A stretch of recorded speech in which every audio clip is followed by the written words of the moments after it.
দুদিন আগে কোনো এক গ্রামে মতিন নামের এক মুদি বাস করত। তারা ছিল খুব গরিব, নুন আনতে পান্তা ফুরোয় দশা। মতিনের দোকানে তেমন বেচা বিক্রি ছিল না। অল্প কিছু যা বিক্রি হতো তা দিয়েই একবেলা কোনো মতে খেয়ে তাদের সংসার চলতো। কি গো, আজ কত টাকার সদাই বেচা হলো? আর বলো না, মাত্র 200 টাকার জিনিসই বেচা হয়েছে আজ। এভাবে চলতে থাকলে তো আমরা না খেয়ে মরে যাব। তোমার পাশাপাশি আমিও কিছু কাজ করি, তাতে অন্তত দুবেলা খেতে পারবো আমরা। কাজ করবে? হুম, করো তবে, কিন্তু কি কাজই বা করবে? আমাদের পেছনের বাগানটায় কিছু শাক সবজি চাষ করে বাজারে বিক্রি করলে তো কিছু টাকা পাওয়া যাবে। কিন্তু আমার কাছে তো সবজি চারা কেনার টাকা নেই। এই কথা শুনে মতিনের গিন্নি ভাবনায় পড়ে গেল। কিছুক্ষণ পর সে আবার বলল, তুমি না হয় মোড়ল থেকে 1 মাসের জন্য কিছু টাকা ধার নাও। বাগানে সবজি হলে তা বিক্রি করে আমরা টাকা পরিশোধ করে দিব।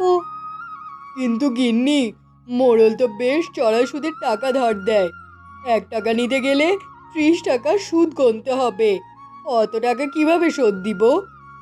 মতিনের মুখে এমন কথা শুনে গিন্নি আরো বেশি চিন্তায় পড়ে যায়। রাতে খাবারের কিছু আছে? আমার খুব খিদে পেয়েছে।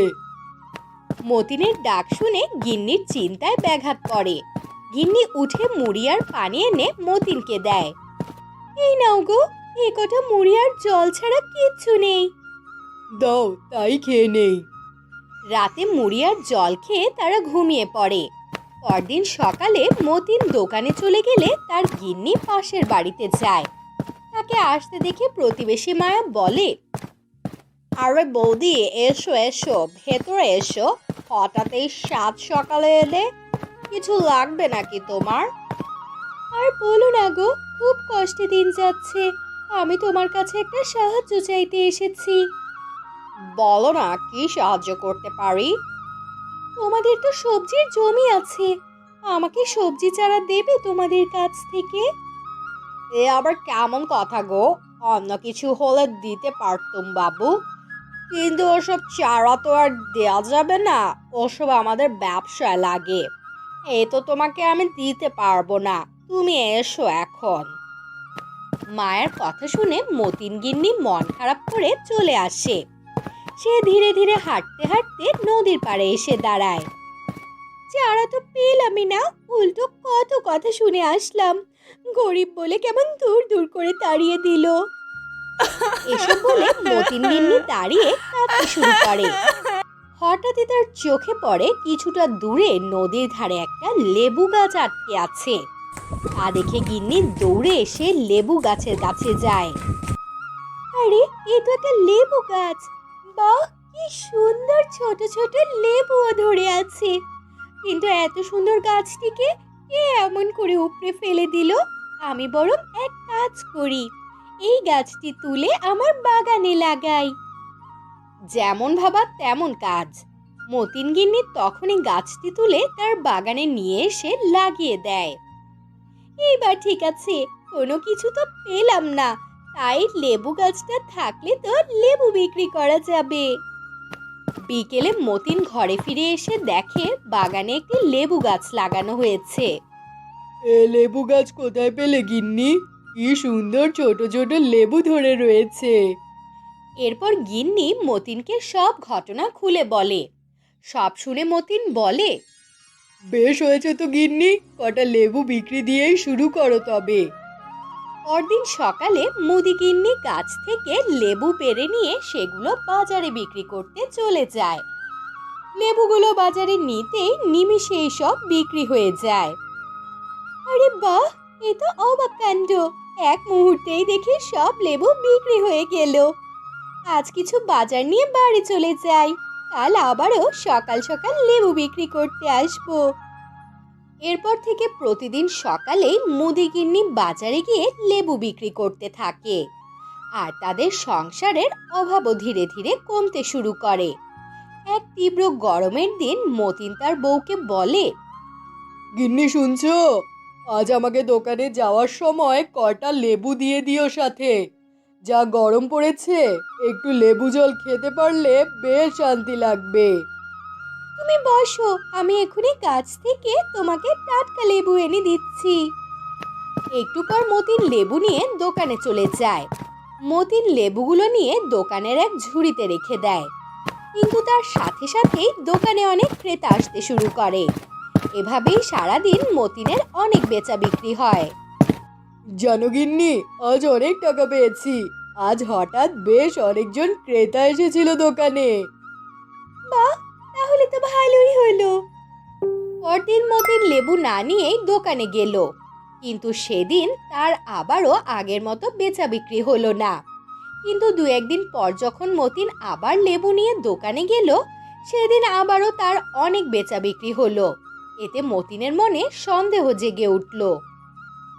ব্যাপারটা কি বুঝে উঠতে পারলাম না তো। যখনই এই লেবু নিয়ে দোকানে যাচ্ছি, তখনই বেচা বিক্রি ভালো হচ্ছে, আর যেদিন নিচ্ছি না সেদিন কোনো ক্রেতাই আসছে না। আমাদের বাগানের লেবু গাছটা কোনো জাদুর লেবু গাছ নয় তো? বিষয়টা একবার গিন্নির সাথেও আলাপ করা দরকার। সেদিন মতিন বাসে এসে গিন্নিকে সব খুলে বলে। সব শুনে তারা দুজনে পরিকল্পনা করে রহস্যের উদ্ঘাটন করবে। সেদিন রাতে হঠাৎই মতিনের ঘুম ভেঙে যায়, আর সে জানালা দিয়ে বাইরে তাকিয়ে দেখে লেবু গাছটি এক অদ্ভুত নরম আলো ছড়াচ্ছে। আমি কি দেখছি? আমি কি চোখে ভুল দেখছি নাকি? লেবু গাছ থেকে আলো বেরোচ্ছে কি করে? মতিন সাথে সাথে তার গিন্নিকে ডেকে তোলে আর লেবু গাছটা দেখায়। আমি কি দেখছি? এ লেবু গাছ থেকে আলো ছড়াচ্ছে কিভাবে? এ কি করে সম্ভব? চলো তো বাইরে গিয়ে একবার দেখি। এরপর মতিন ও তার গিন্নি বাগানে গিয়ে লেবু গাছের সামনে দাঁড়ায়। এ তো কোনো সাধারণ গাছ মনে হচ্ছে না, এ তো মনে হয় জাদুর লেবু গাছ। মতিনের কথা শুনে তখন লেবু গাছটি কথা বলে উঠল। আমি হলাম জাদুর লেবু গাছ। আমাকে আগের বারের বাগান থেকে মানুষজন নদীতে উপড়ে ফেলে দিয়েছিল। তোমার গিন্নি আমাকে কুড়িয়ে এনে নতুন প্রাণ দিয়েছে, তাই আমিও তোমাদের উপকার করার চেষ্টা করছি। কি বলছো? তোমাকে অনেক ধন্যবাদ লেবু গাছ, তুমি আমাদের অনেক উপকার করেছো। তুমি আমাদের বাগানে আমৃত্যু থাকতে পারবে। তোমাদেরও অনেক অনেক ধন্যবাদ। এরপর থেকে জাদুর লেবু গাছ মতিনদের সাথে মিলেমিশে থাকতে শুরু করে, আর মতিনদের সব অভাব অনটন দূর হয়ে যায়। সেই দিনটা ছিল অন্য সব দিনের মতোই। সূর্য মাঝ আকাশে উঠে গেছে, গ্রীষ্মের উত্তাপ ছড়িয়ে পড়েছে চারিদিকে, কিন্তু আদিত্যর মন আজ অস্থির। তার হাতে একটা পুরাতন মানচিত্র, যেখানে এক রহস্যময় জায়গা উল্লেখ রয়েছে, হারানো রাজ্য।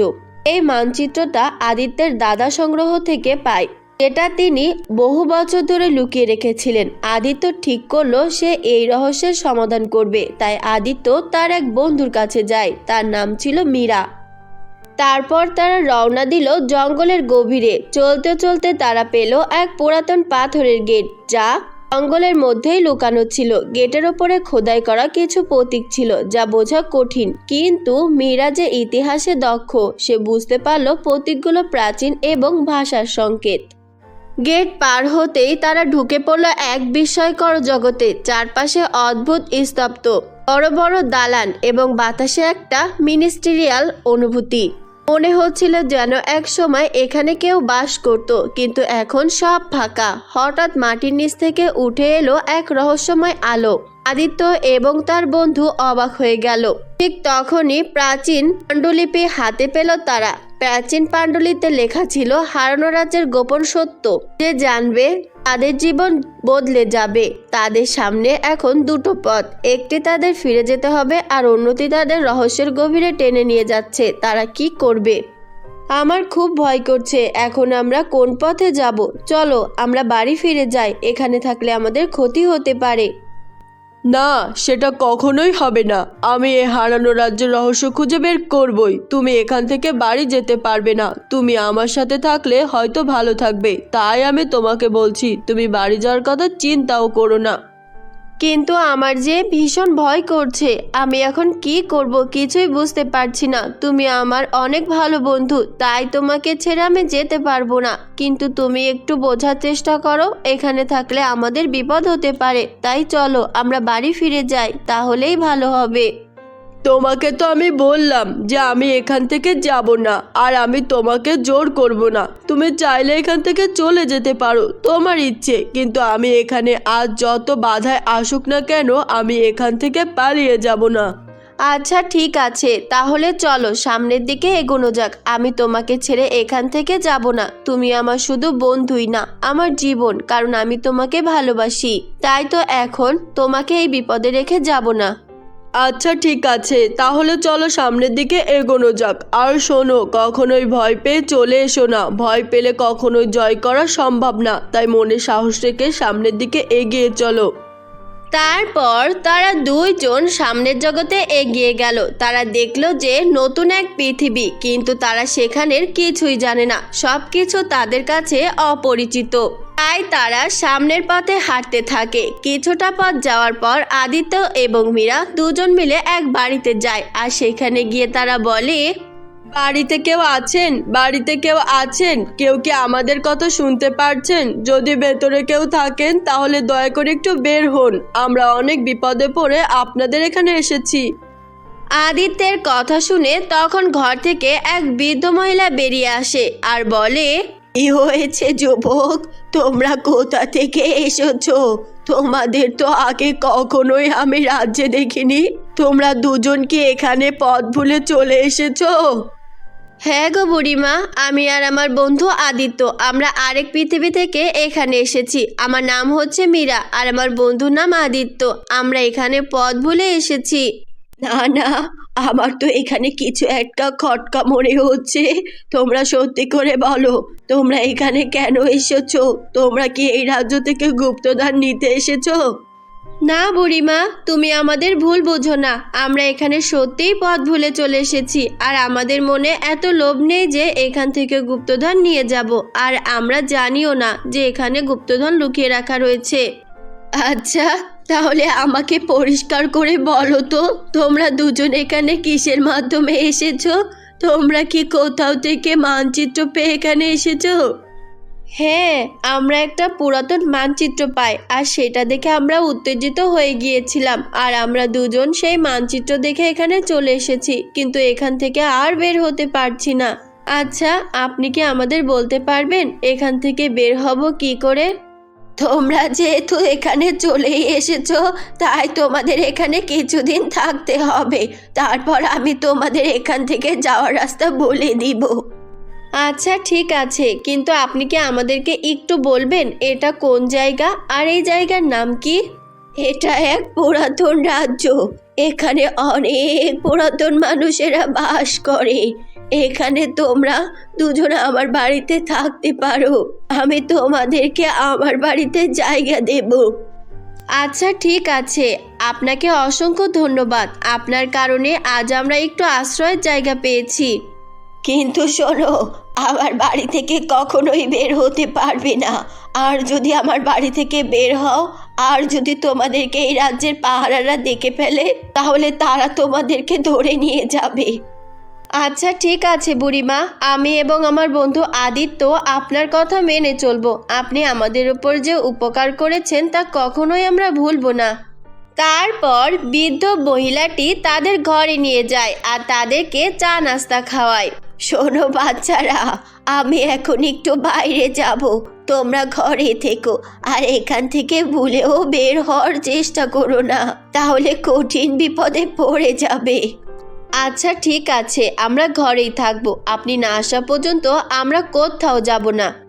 তারপর বৃদ্ধ মহিলাটি সেখান থেকে চলে যায়। মীরা আর আদিত্য তারা দুজনে ভাবছিল যে মহিলাটি হয়তো ভালো, কিন্তু আসলে তা না। মহিলাটি ছিল অনেক লোভী। আর সেই মহিলা রাজপ্রাসাদে গিয়ে রাজাকে বলে, রাজা মশাই, আমাদের এই রাজ্যে দুজন গুপ্তচর ঢুকেছে। আমি তাদেরকে আমার কাছে রেখেছি, এমনকি আমি তাদের দুজনকে ঘরে আটকে রেখেছি। কি বলছেন আপনি? আমাদের রাজ্যে গুপ্তচর? এত বড় সাহস কার হয়ে গিয়েছে? আচ্ছা তাহলে চলেন, আমি আপনার সাথে গিয়ে তাদেরকে দেখব। কিন্তু রাজা মশাই, তারা আমাদের জগতের না, তারা দুজন অন্য এক পৃথিবী থেকে এসেছে, তাই তো আমি তাদেরকে আটকে রেখে দিয়েছি। খুব ভালো করেছেন আপনি। আপনার কথা সত্যি হলে আমি আপনাকে পুরস্কার দেব। তাহলে চলেন এখন, আমি আপনার বাড়িতে যাব। হ্যাঁ রাজা মশাই, চলুন, আজকে অনেক কিছু হয়ে যাবে আমার। তারপর সেই বৃদ্ধ মহিলা রাজাকে নিয়ে তাদের বাড়ি চলে আসে। তখন সেখানে থাকা আদিত্য ও মীরা অবাক হয়ে যায় আর বলে, আপনি চলে এসেছেন বুড়িমা? আচ্ছা, উনি কে বুড়িমা? ইনি হলো তোমাদের জম। আর ভয় পাস না তোরা, ইনি হচ্ছে আমাদের রাজ্যের রাজা। আমি তোদের জন্য রাজাকে এখানে নিয়ে এসেছি। হ্যাঁ, আমি তোমাদের জন্য এই মহিলার বাড়িতে এসেছি। আচ্ছা, আমাকে এখন তোমরা দুজন সত্যি করে বলো, এখানে তোমরা কেন এসেছো? নাকি আমাদের রাজ্য থেকে সোনাদানা নিতে এসেছো? না রাজা মশাই, আমরা এখানে কোনো রকম লোভে পড়ে আসিনি। আমরা তো এখানে ভুল করে চলে এসেছি। আর এখানে আসা মাত্রই এই বুড়িমার সাথে আমাদের দেখা হয়, আর আমরা তার সাথে দেখা করে কথা বলি। আর আমরা দুজন এই বুড়িমার কাছে সাহায্য চেয়েছিলাম, তাকে বলেছিলাম আমরা এখান থেকে কিভাবে বের হতে পারবো। ও আচ্ছা, তাহলে এই কথা। আচ্ছা, যদি তোমাদের কথা সত্যি হয় তাহলে আমি তোমাদেরকে সাহায্য করতে পারি, কারণ আমার এই রাজ্যের সব কিছু খেয়াল রাখার দায়িত্ব রয়েছে। তাই আমি সবাইকে সাহায্য করার চেষ্টা করি। আচ্ছা, তাহলে আমাদেরকেও সাহায্য করেন। আমরা এখান থেকে বের হতে চাই, আমরা দুজন বাড়ি যেতে চাই, দয়া করুন আমাদের। আচ্ছা, তাহলে তুমি বলো তো শুরু থেকে কিভাবে তোমরা আমাদের এই রাজ্যে চলে এসেছো? আর আমাদের রাজ্যের সম্পর্কে তো কেউ জানে না। কেউ জানে না যে এই রাজ্যে অনেক রহস্য রয়েছে। এই রাজ্যে কখনোই কোনো কিছুর অভাব পড়ে না, এখানে সব কিছু দ্বিগুণ রয়েছে। এই রাজ্যে কখনোই কোনো কিছু কমতি পড়ে না। আর সোনা রূপা হীরা এগুলো তো প্রচুর পরিমাণে রয়েছে। আচ্ছা, তোমাদের সাথে বেশি কথা বলবো না, এখন বলো কিভাবে এসেছো? আমরা দুজন অনেক ভালো বন্ধু। আমরা দুজন একদিন হঠাৎ করে এক মানচিত্র পেয়ে সেই মানচিত্রের সাহায্যে এখানে চলে এসেছি, আর এসে আপনাদের সাথে দেখা হয়েছে। ও আচ্ছা, আমি এখন তোমাদের কথা বুঝতে পেরেছি। তোমরা তাহলে এখান থেকে কিছু নিতে আসোনি, ভুল করে চলে এসেছো। আচ্ছা, চিন্তা করো না, আমি জাদু জানি, আমি তোমাদেরকে বাড়িতে পৌঁছে দিচ্ছি। তারপর রাজামশাই তাদের জাদু করে দুজনকেই বাড়িতে পৌঁছে দেয়। তো বন্ধুরা, কেমন লেগেছে আমাদের আজকের এই গল্পটি? যদি ভালো লেগে থাকে তাহলে এই চ্যানেলে লাইক, কমেন্ট এবং সাবস্ক্রাইব করে দিতে ভুলবে না। আর সবাই ভালো থেকো, সুস্থ থেকো। আল্লাহ হাফেজ।